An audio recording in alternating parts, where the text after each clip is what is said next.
Como reconhecer um bom psiquiatra? Uns dias atrás eu fiz um vídeo dizendo por que eu escolhi a psiquiatria, inclusive vou deixar ele aqui em cima para você assistir se você perdeu. E isso depois me trouxe algumas reflexões de como que a gente identifica quando uma pessoa é de fato um bom psiquiatra ou não. A primeira coisa, eu diria que um bom psiquiatra nunca coloca a culpa de um transtorno em uma coisa só. Então nunca vai ser só a genética, nunca vai ser só alguma coisa específica, só o trabalho, só o relacionamento ou só alguma coisa que aconteceu. Tudo é sempre multifatorial. E um bom psiquiatra consegue identificar múltiplos fatores relacionados ao adoecimento. Tanto esses fatores genéticos, quanto fatores, por exemplo, de temperamento, fatores relacionados à personalidade, ou então a forma como a pessoa se relaciona com o mundo, se é uma pessoa que tende a guardar mais as coisas, ou se é uma pessoa que tende a colocar mais para fora, tudo isso se relaciona com o adoecimento psíquico. Outra coisa que eu acho essencial também para um bom psiquiatra ter é uma boa escuta. Eu tô cansada de ouvir pacientes que me disseram que entraram no consultório, aí a frase é sempre a mesma: psiquiatra nem olhou na minha cara e em 10 minutos me deu uma receita.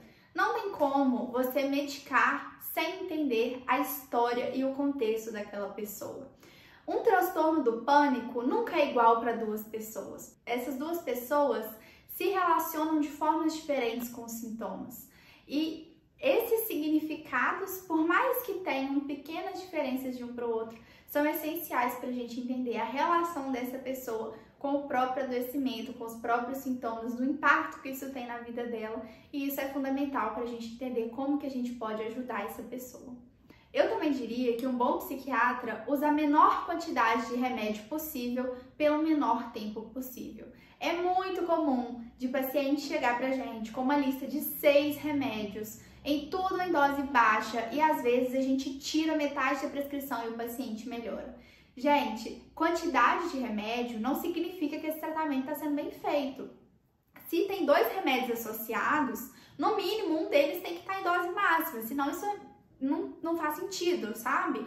Quanto mais remédios tem, mais potenciais efeitos colaterais. Então, cuidado que a gente tem que ter, sabe? Não é só tacando remédio.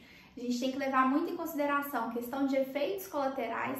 E já aconteceu comigo, semana passada, inclusive, um paciente parou de tomar remédio por conta própria, que é uma coisa altamente não recomendável.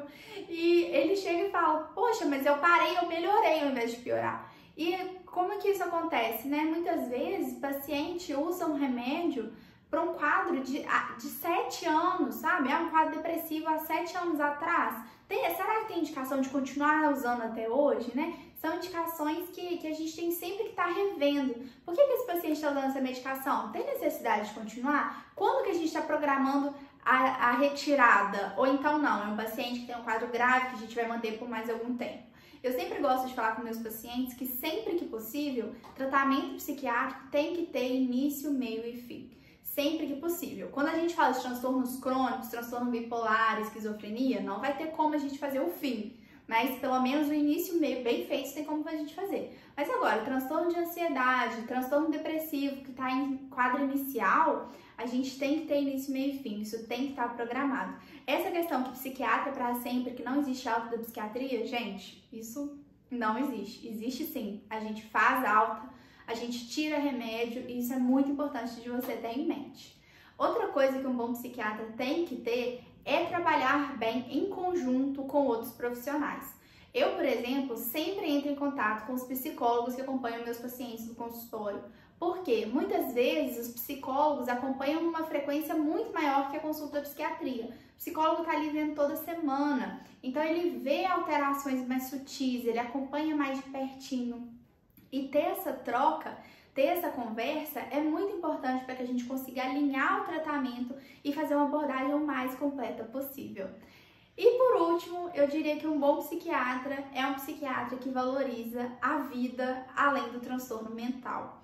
Eu acho que a gente tá indo para uma questão de extremos, assim. A gente viveu muito tempo numa questão de estigmatizar tratamento em psiquiatria, e psiquiatra é médico de doido, e remédio é completamente proibido, e agora a gente tá caindo num oposto que não é legal, que é o de romantizar, glamorizar transtorno psiquiátrico. Ai, que bonito ser autista.